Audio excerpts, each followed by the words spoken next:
name is Marty Matchett. And I'm Keith Summit. And welcome to the TV Party. Now, we're coming to you on location from the garden. Now, you may have noticed our new little disclaimer at the beginning of the show. That's right. Now, the reason for this disclaimer, folks, is because last show, we decided to show one of our movies that was a little bit controversial. That's right. It was called Gene and the Rat Bear. It was the story of a rat bear who wasn't holding up his end of the bargain in the roommate situation. Right. Now, even though we gave disclaimers on the last show that this would be a violent movie, we clearly stated viewer discretion was strongly advised. We did. I mean, you couldn't have covered yourself better. No. Now, even though we did that, a few of the viewers decided to stick around and watch it. And they didn't like what they saw, Marty. It's No. basically what it comes down to. Really. Now, what we got here tonight, folks, is we got some calls we'd like to play you while we show you some clips from Gene and the Rat Bear. Just so you know what the calls are pertaining to. So, tonight, you're the judge, and you let us know by calling 735-5540. That's and right. you tell us your side of this issue. That's We're right. going to roll you a clip. Here we go. Do you like sitting there and just making fun of me the whole time, huh? You like that? You like that, huh? It's really nice, but I don't think so. No, I don't care about what you make fun of me about, huh?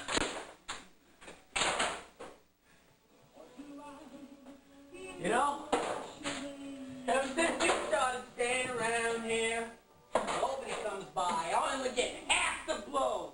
It's always gone. The bear's always gone, huh? Somebody's gonna be gone, huh?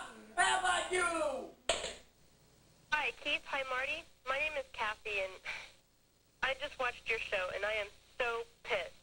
Normally, I'm an open-minded person about these things, but come on, beating up a stuffed animal? Get a brain. I hope to God that your show isn't always like this. I really hope to God, because I don't think society can handle this. As you can see, that lady was ticked off, okay? Hey, and Marty and folks, it didn't end there. We got another call. Look, I wouldn't be mad at you, jackass. If you go out and get a job, or maybe buy something around here, huh? Just something, you know? Look at empty water, who drank it all, huh? You, jackass. I cannot believe you. Hey, you creeps. I just called in, and your show is off the air. You sickos can go pervert your own kind. Because you're gone. I think she was drunk, but you get a drift. Yeah, I mean, it irks my heart to hear our viewers calling in with such complaints. Well, needless to say, we were quite upset and started questioning our whole reason for being. So we decided to get away from it all and do some serious soul searching. We hit the country roads, kind of took a look at nature and our surroundings, and thought about leaving it all behind. Just reevaluated our sense of being. What have we done? What have we done? What have we done? What have we done?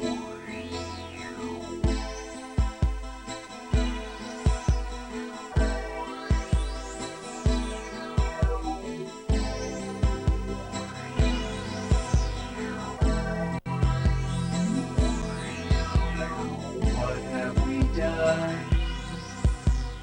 What have we done? What have we done? What have we done?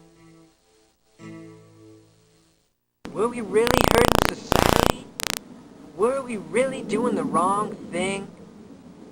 Well, no, because then we snapped out of it, and we realized that there are two sides to every argument, and just because you own a TV doesn't mean you own the airwaves. And since we're the show that covers all the tough topics, we decided the only place to settle this was on the streets. No, I don't think that's a detrimental item at all, because it's only a stuffed item and it's not pertaining to the real thing. You have to it's taken out of context there. A true animal, if this was an animal that was brutalized, for example, where the seals are brutalized with clubs, that's a much different situation to a stuffed animal, which is a fun type situation. They're both opposites. So, you know, anything that's relating to a stuffed animal or mutilating it, I can't see that as being detrimental to anybody. I mean, come on, man. I mean, they're calling in wasting their hot breath complaining about beating on some stuffed animal. I mean, they're gonna waste their time doing that. Why don't they call in about the rainforest, man? I mean, what we got going on all over the world is problems. Ain't no problem beating up some stuffed toy. I mean, come on. Keith and Marty are cool cats. I watch the show all the time. And I happen to like it, boys, girls. I feel there's too much censorship in the society today because people should be deciding what they want to watch or hear. Because it's their choice. It's all in the amendment and everything like that of freedom of speech. Well, it's weird, like Mr. Beale always crafting in stuff like that, and Mr. Hands always beating him up and stuff like that. It's weird. Now, I'm beating the streets every day, and believe me, I've heard the buzz about all this hoopla with Keith and Marty's TV party. And believe me, folks, if you get the gist of the TV party, you're going to see that last episode with the bear, that was all fake. It's not real like the stuff I have to deal with. Now, people like you and me, we got one weapon against Keith and Marty, and that's this, and this alone. All you got to do is flick the channel, because where I come from, you can't just pull out a remote and say, goodbye criminal, goodbye murderer, goodbye rapist. But you can't say, goodbye Keith, goodbye Marty. Lady, I have only one thing to say to you. Can't you get yourself your own teddy bear, for heaven's sakes? That's all. I don't know why that would even be a question. Anybody can see that that wouldn't be. I mean, he's not really hurting anything. He's just getting rid of his anger. Is that what you'd say, Lloyd? That's what I would say. I'm a good husband, I agree. Yeah. I want to be you. I want to be you, your band. I love you. I love everything about you. I'm in love with you. That's all I have to say. Have it right here in your own community. What a feeling of redemption, Marty. Tell me about it. You know, I mean, I'd hate for any of you viewers to think that I was a creep. I mean, I don't want you to think that I'm trying to hide something, folks. I just want you to know more about me. You know, this next clip, it took a strong Marty to put this on TV. It is. I mean, I'm dumping out all my dirty laundry. So how about being a little more supportive this time, folks, as you witness the chronicles of Marty's madness?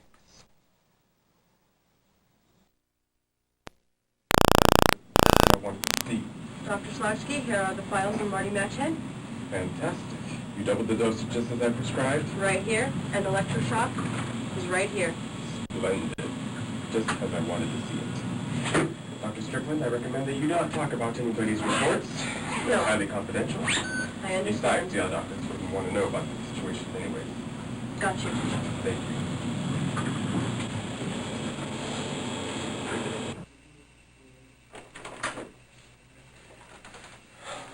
Well, Marty. It's 5 o'clock. It's time for your appointment. You look great. Dr. Schlotsky, how's it going? I feel great. It's a pleasure to see that you have improved so greatly in the past 2 weeks. Please sit down. It's time for our appointment. Yeah, I've just been drawing a lot. I bet. Dr. Strickland has given me your file. And, as you can see, I doubled your dosage of Dilaudid and your electric shock therapy. And it seems like it's been working really, really great. Yeah, I guess so. I feel great. Everything's going good with me in here. We got a lot of fun rooms and stuff to play in, you know. How do you like the toys? The toys are fun. I play in there all the time. Or I'll just come in here, I'll draw on the board. But, you know, I still got problems, Doc. Well, that's what we're here to talk about. Yeah. Your problems. Well, Mr. Marty, it seems that you've been having good results with your 50 milligrams of Dilaudid every night. Yeah, that triple D. It's good stuff, Doc. Good. I'm glad you're enjoying that. And how's the electric shock therapy? You know, feels like a little tickle. Just a tickle. It does me good, though. Mellows me out and lets me draw stuff. It's really treating me nice here. I like it. Great. That's exactly what I wanted to hear. How would you like for me to up your voltage in your electric shock therapy? Oh, that'd be good, Doc. Oh, I'd like that. That shock therapy does something for me, Doc. It releases something in me that should have been released a long time ago. Great. And also we will up your Dilaudid Okay, by 44 cc's. fine. Instead of a pill form, we'll give it to you in an injection form. Works better that way, trust me. Okay. Well, very good. Let's talk about your childhood. Well, you know why we're here today, Marty. Mm-hmm. We are here to talk about your troubled teenage past. And last week, you didn't want to divulge any information about what happened to you, which was so traumatic, that's leading to these events that led up to your life disasters. I don't know. You could say I had a kind of a strange teenage part of my life. I took a lot of drugs, you know, I went to a lot of wild parties, hung out with a lot of wild women. You know, I did a lot of stuff. That's how I got in trouble. That's how I got on the path I was on.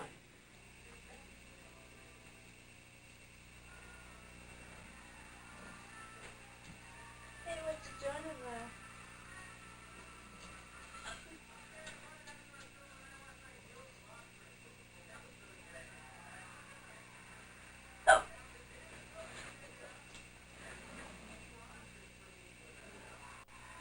Kathy.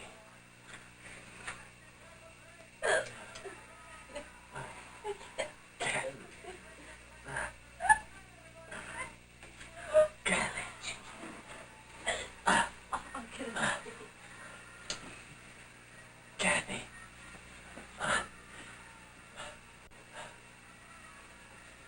Oh! Dippy! Monica, Tippy. But as far as a disturbing thought in my teenage years, yeah, I can think of one. I was 17, and I'm walking into my house, through the hallway, into the kitchen, and I walk around the corner, and that son of a bitch, Summits. Keith Summit. Right. I'm hearing that name quite often. Well, there was this one time I walked into my house, in the kitchen, and I turned around the corner, and that son of a bitch is kissing my mom. I couldn't believe what I saw. Kissing my mom. And that's when you started to, I was entertaining these delicious thoughts of grandeur and death. I knew that little son of a bitch crossed me. Marty, as part of your new therapy, I'm going to tell you 3 words that will remind you of your life-threatening tragedy you experienced during your adolescence. Yeah. You will go up to the chalkboard with your piece of chalk, and you will draw me a picture for each word I give you. And the words are, go up to the chalkboard. Okay. Go on. All right. All Don't right. be scared. All right. Look, Doc, I'll show you what happened that day, okay? I'll draw it out for you. I don't need the words. First of all, my mom. She was beautiful, you know? She had the curly hair, big eyes, and she took care of me all through my childhood. She was in there in the kitchen, right? And she's having a cocktail, right? And I'm out here. I was out riding my bike when I was just a boy, right? You know, we ain't gonna draw that. But anyway, she's in there in the kitchen, and the little guy with the curly hair, Summits, I told you about him. He was there too, but he wasn't in the kitchen. Not yet, no. I'm out here riding my bike, right? I'm coming home. That must have been about the time he moves in. He moves into the kitchen, and Mom's there, and he's there now. Little guy, curly hair. Summits, you know who I'm talking about. So anyways, he's in there in the kitchen, and he's about to kiss Mama. How'd I find out? 'Cause I walked home, and I saw him kiss Mama. He's kissing her, right? And I'm hiding around, but I didn't ever tell him I saw that. That little son of a bitch later on decides to go out with me like he's one of my friends, but he's not. Can we talk more, Doc? This is getting intense. Yes, we sure can. See, you have plenty of problems, Marty, but you're an accomplished musician. Well, you could say so, you know, Doc. Me and my buddies, we used to get out there, you know, take the drugs, psilocybin, sniff glue, steal pharmaceuticals, you know, get out there and make some wild music. Until, you know, after a while, we got pretty good at it.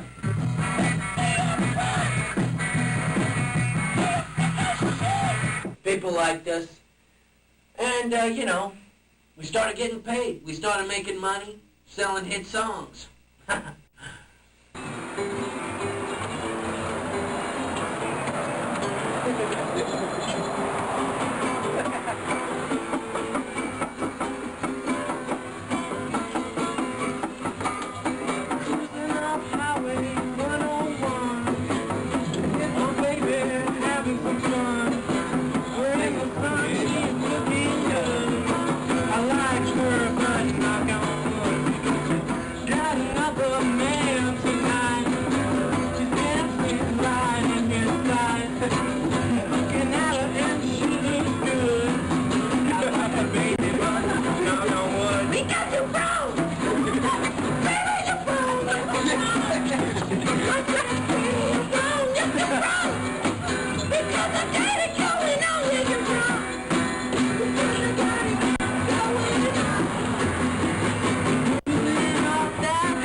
Good time of my life. It says here that you work for Calvin Klein. Is that true? Yeah, I did it one time. It was a big show. Yeah. I'd like to introduce everyone. This is our Dr. Jeff Feltman, right known as Marco Wazubi. We got Keith Summits on the keyboards right back here, fellas. We got Dan Shire, engineer, mixer, genius on playing over music. So, I'm Marty Matchett, better known as the Antichrist.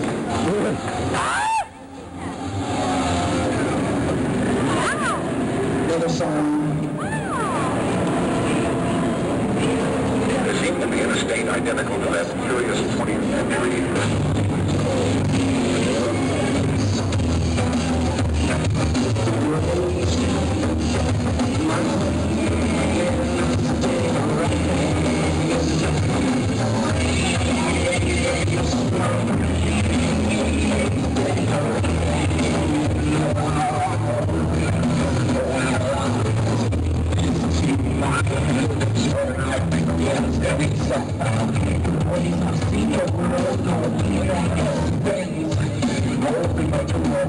Inside,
I find the need for hard words to be totally illogical. Feel, also feelings.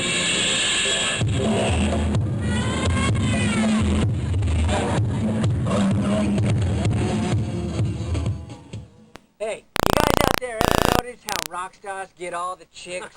Well, me and Keith sure noticed that. That's why we threw together this next little band called Pinecone. We got a few instruments, threw some songs together, put together a video right here on the TV Party. Here's Pinecone.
Well, it looks like we're running out of time again, Keith. That's right, folks. It is that time again to say goodbye. Yeah. And, you know, we'd like to let you know that we do like feedback. You know, even if you're going to complain, you can always give us a jingle. That's right. You can give us a call at 735-5540. That's right, because we always like to hear from you. Okay. Well, I guess there's nothing left to say except, join us next time. Right here on Channel 3. And only on the TV Party. All right. What a great time.